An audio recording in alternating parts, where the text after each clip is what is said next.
Hi all. Today let us discuss about the time division multiplexing. Before that, we'll understand what is multiplexing. Multiplexing is a technique where multiple data streams are transmitted onto a single channel. Here, there are two types. One is time division multiplexing and frequency division multiplexing. In today's lecture, we'll try to understand TDM. As you can see in this block diagram, there are multiple data sources. This AA is one source, BB is another, CC is another, DD is the fourth one. These data needs to be transmitted, but we have only one channel.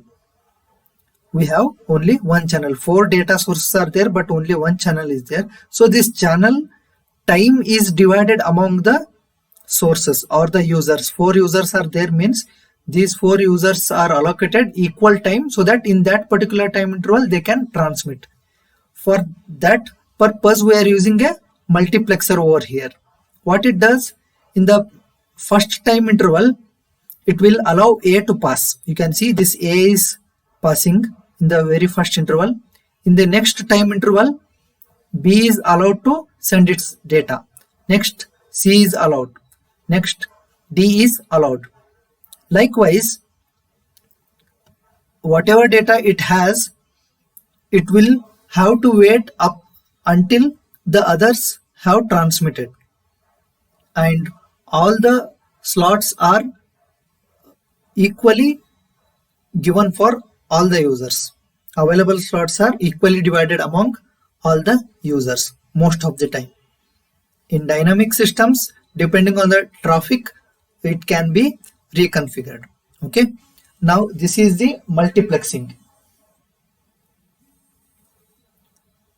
When it comes to demultiplexing, the incoming data is distributed to the particular destination. So AA should be given to the first destination intended by the first user, BB will be delivered to the second user, CC will be delivered to the third user, and DD will be delivered to the fourth user. Okay, so this is the concept of time division multiplexing. It has various applications in sound mixing, in digital and analog telephony, pulse code modulation, okay, and GSM, that is your 3G 4G mobile systems. TDM has been used constantly. Along with that, nowadays FDM and TDM combined or hybrid multiplexing techniques are used.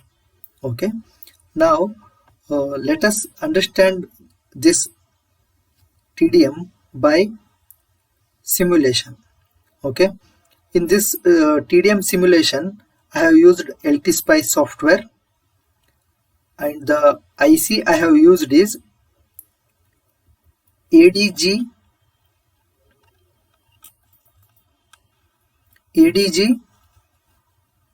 408. ADG 408 is the IC. As you can see, this is the pin diagram of the IC which I have used in the LTSpice.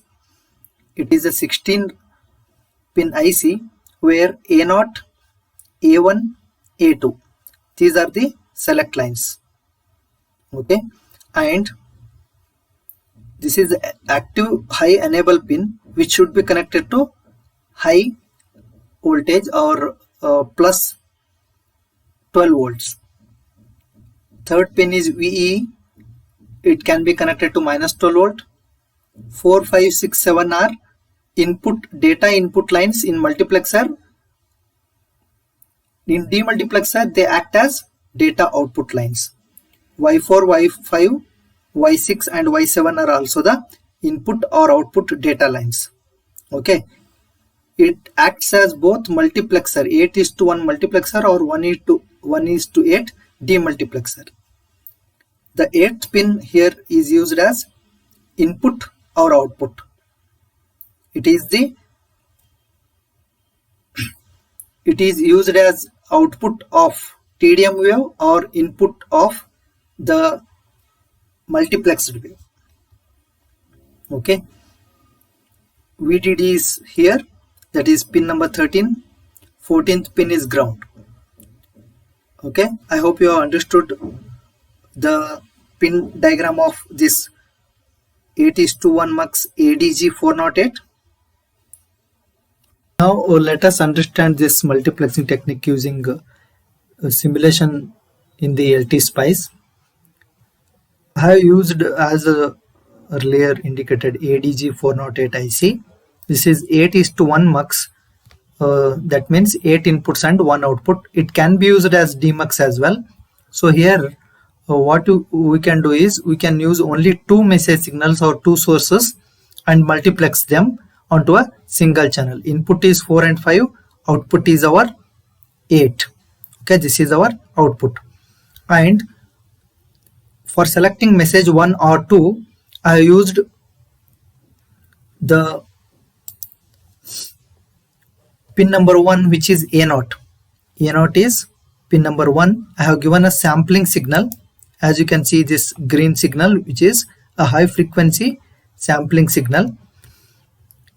When it is on, it will select one signal, message 1, you can say. When it is off, then it will select another signal, which is message 2. Okay, and you can also see from the pin diagram that enable is 2, pin number 2. I have connected to VDD because it is an active high pin. If it is high, then only our IC will work. So VE is 3, that is minus 12 volt, plus 12 volt is our VDD, which is 13, and 4 and 5 are Y0, Y1. You can see over here 4 and 5 are Y0, Y1. All other inputs 6, 7, 12, 11, 10 and 9 are the other inputs which I have grounded. We are not using these. Only 2 waves we want to multiplex onto a single channel, which is pin number 8. Okay, so this is about the connection. Now let us look into the different parameters involved.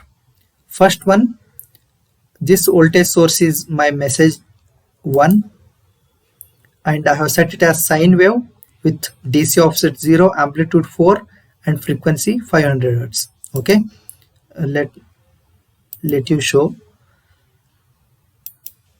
Okay, this is the sine wave which I have taken. Now the second one is pulse, which is having a amplitude of 4, initial value 0, rise time and fall time should be indicated for any square wave or pulse. Okay, it is 0.1 microseconds. Now T on is 0.5 millisecond and T off, T period is 1 millisecond. So that perfect square wave I can get. On time and off time both will be same if we choose the T period twice the on time. Okay, these are the 2 messages I want to transmit onto a single channel. For that, the sampling signal I have used is this one. You can see when this is on, it will select one of the signal over here. When it is off, another signal it will select. Okay, now let me run again and show you how our output of TDM looks. As you can see, this green waveform is our time division multiplexed waveform. When it is on, you can see it is taking sine wave. When it is off, you can see initially when it is on, there is a slight rise in the waveform. When it is off, it is the sine wave sample it is taking. When it is on, it is square wave. You can see over here, whenever it is on, it is taking the square wave. Whenever this is off, it is selecting the sine waves sample. So alternatively, it goes on selecting. You can see here the square wave, it is like this, or the pulse which I have used. Here you can see the sine wave, correct? So we can visualize two time division multiplexed signals onto a single channel, correct? You can see both the message 1 and message 2 are multiplexed onto a single channel. Okay, likewise, if you give 8 different message signals into this these pins, you will get all the 8 multiplexed. Okay, and we need to give the other 2, that is our 16th and 15th pin also should be given with waveform such that 000 will choose one message, 001 will choose the second message, 010 will choose the third message, likewise. Okay, so for simplicity we have considered only 2 message signals. This is about the multiplexing. What about demultiplexing? In demultiplexing, this input TDM, this output TDM is given as input to the second ADG 408 IC, and all other connections are same. 6, 7, 12, 11, 10, 9 are connected to ground, 15, 16 grounded, 4 and 5 are output. Now 4 and 5 are input here, 4 and 5 are output. Capacitor is connected so as to filter the high frequency carrier, okay, or the sampling signal. So now you can see this is our sine wave, this is our square wave. You can compare these with the original waveform. Okay,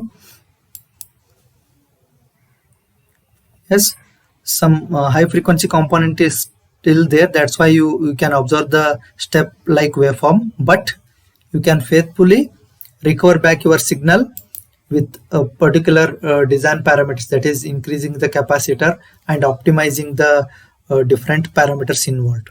Okay, so this is about our TDM, time digital multiplexing and demultiplexing. Okay, here another point I missed out is sampling signal. The same sampling signal used should be given for both the ICs. This is very important because TDM requires synchronization between input and output, and 12 plus 12 volt and minus 12 volt are the power sources used, and enable should be high. So these conditions are satisfied means we can easily recover back our signals. Okay, thank you.